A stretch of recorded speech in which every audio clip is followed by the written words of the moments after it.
सोचिए, एक ऐसी सेना को भविष्य के लिए कैसे तैयार किया जाए, एक ऐसे भविष्य के लिए जिसका कोई अंदाजा ही नहीं लगा सकता। खैर, भारतीय सेना के लिए इसका जवाब है एक पूरी तरह से कायाकल्प। तो चलिए इस बड़े आधुनिकीकरण को समझते हैं। ये पूरा प्लान दरअसल 6 खास पिलर्स पर टिका है। इसमें नई टेक्नोलॉजी भी है, नए तरह के सैनिक भी हैं और एक नया इंडस्ट्रियल बैकबोन भी। सबसे पहले ये समझना जरूरी है कि आखिर इस बदलाव की जरूरत अभी क्यों आन पड़ी। देखिए, ये मामला सिर्फ कुछ नए हथियार खरीदने का नहीं है।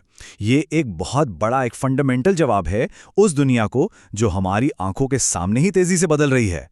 असल में इस बदलाव के पीछे 2 बड़े कारण हैं। पहला तो ये कि दुनिया भर में लड़ाई का तरीका बदल रहा है, और दूसरा, डिफेंस बजट को फिर से बैलेंस करने की एक बहुत बड़ी ज़रूरत महसूस हो रही है।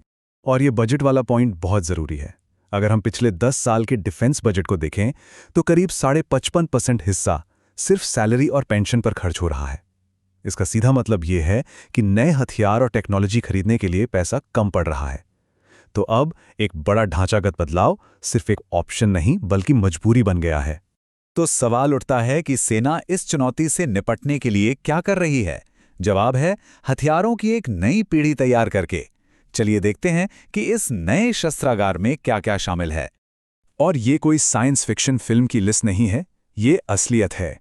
इस रोड मैप में आवाज़ की रफ्तार से कई गुना तेज चलने वाली हाइपरसोनिक मिसाइलों से लेकर लेजर वेपन्स तक शामिल हैं, जिन्हें दुश्मन के ड्रोन्स यहां तक कि सैटेलाइट को भी मार गिराने के लिए बनाया जा रहा है। और इसी नई सोच का एक बहुत बड़ा हिस्सा है मानव रहित सिस्टम्स, यानी कि ड्रोन्स।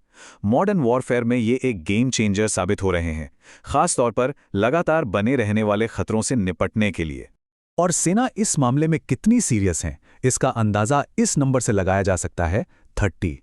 जी हां, सेना ने 30 अलग अलग तरह के ड्रोन्स और अनमैन्ड सिस्टम्स के लिए एक पूरा टेक्नोलॉजी रोडमैप तैयार किया है। ये एक ऑटोनॉमस भविष्य की तरफ एक बहुत बड़ा कदम है। और ये 30 तरह के ड्रोन्स अलग अलग काम के लिए हैं। कुछ बहुत ऊंचाई से लंबी निगरानी करेंगे, तो कुछ कामिकाजी ड्रोन्स की तरह सटीक हमले करेंगे। यहाँ तक कि मुश्किल इलाकों में सामान पहुंचाने के लिए लॉजिस्टिक ड्रोन्स और दुश्मन के ड्रोन्स को मार गिराने के लिए एयर डिफेंस ड्रोन्स भी इस लिस्ट में शामिल हैं। मतलब हर ज़रूरत के लिए एक खास ड्रोन। खैर, बेहतरीन हथियार तो बना लिए, लेकिन उन्हें चलाने वाले सैनिक का क्या? आखिर एडवांस वेपन्स भी उतने ही असरदार होते हैं जितने उन्हें चलाने वाले सैनिक, और इसीलिए अब भर्ती से लेकर सैनिकों के इक्विपमेंट तक हर चीज पर नए सिरे से सोचा जा रहा है। और इसी सोच का नतीजा है अग्निपथ स्कीम। पुराने मॉडल में जहां एक सैनिक की औसत उम्र 32 साल होती थी, वहीं अग्निपथ का लक्ष्य इसे 24 से 26 साल तक लाना है। मकसद साफ है, एक युवा, ज्यादा टेक सेवी फोर्स तैयार करना, और साथ ही लंबी अवधि के पेंशन खर्च को भी कंट्रोल करना। और सिर्फ भर्ती ही नहीं, बल्कि सैनिक को भविष्य के लिए तैयार भी किया जा रहा है। सोचिए, एक्सोस्केलेटन जो सैनिक की ताकत बढ़ाएंगे, एआई वाले हेलमेट्स, स्मार्ट बॉडी आर्मर, ये सब एक सैनिक को पहले से कई ज्यादा ताकतवर, फुर्तीला और असरदार बनाने के लिए हैं। तो सैनिक बदल रहे हैं, हथियार बदल रहे हैं, और अब पूरी कमांड स्ट्रक्चर बदलने जा रही है। ये भारतीय सशस्त्र बलों के इतिहास का शायद सबसे बड़ा रिफॉर्म होने वाला है।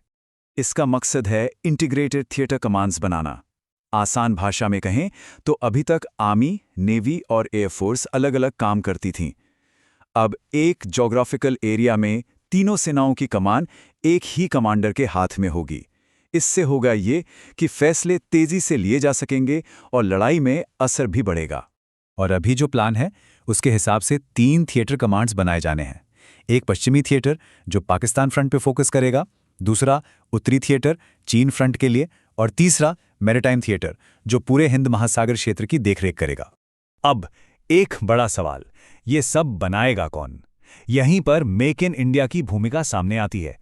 ये पूरा का पूरा मॉडर्नाइजेशन प्लान आत्मनिर्भरता की सोच पर ही टिका है।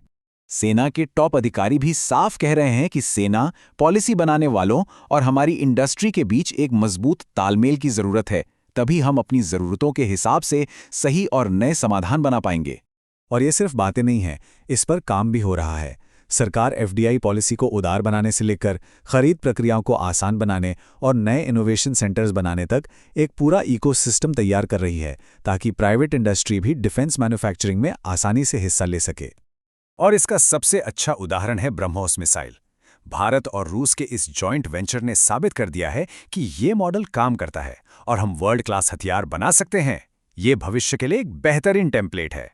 तो कुल मिलाकर 21वीं सदी की सेना के लिए पूरा ब्लूप्रिंट तैयार है। प्लान शानदार है, सोच भविष्य की है। लेकिन सबसे बड़ा सवाल यह है कि क्या भारत का मिलिट्री इंडस्ट्रियल इकोसिस्टम इन बड़े बड़े प्लान्स को ज़मीनी हकीकत में बदल पाएगा? क्योंकि इस बड़े मिशन की कामयाबी ही आने वाले दशकों में भारत की रणनीतिक ताकत तय करेगी।